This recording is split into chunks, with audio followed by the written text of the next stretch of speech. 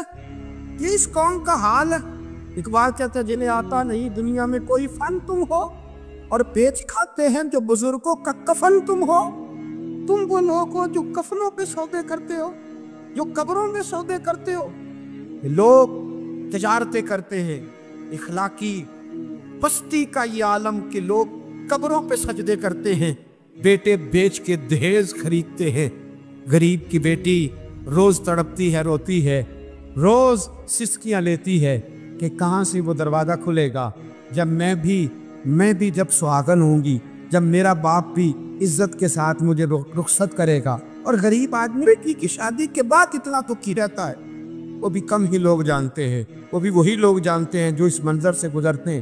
ہمارا اخلاقی معاملہ اس قدر زیادہ تباہی کا شکار ہے۔ میرے مصطفیٰ کریم سید عالم نور مجسم صلی اللہ علیہ وسلم جذبات کا خیال رکھتے، احساسات کا خیال رکھتے، تصورات کا۔ او بھائی، اس سے بڑا اخلاق کا مظاہرہ کہاں سے لینے جاؤ گے؟ قیامت کے لال فرماتے ہیں میرا دل کرتا ہے نماز لمبی پڑھاؤں، نماز اللہ کی نماز، دل کرتا ہے لمبی نماز پڑھاؤں، میں لمبی صورتیں تلاوت کروں، میں کھل کے رب کریم کا قرآن پڑھوں، میں اللہ تبارک و تعالیٰ کے قرآن مجید کے ذائقوں میں کھو جاؤں۔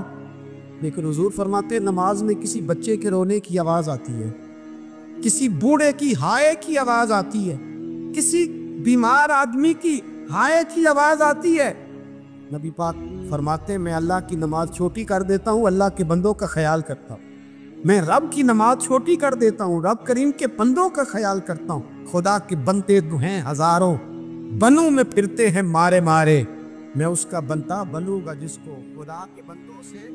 میرے حبیب کریم سید عالم صلی اللہ علیہ وسلم نے فرمایا اللہ کریم نے بندے کو، مخلوق کو پیدا کرنے سے پہلے جو تحریر سب سے پہلے لکھی تھی نا، اللہ نے اپنے پاس جو جملے سب سے پہلے لکھے تھے بندے بنانے سے بھی پہلے، وہ فکر یہ تھے کہ ان رحمتی سبقت اعلیٰ غضبی۔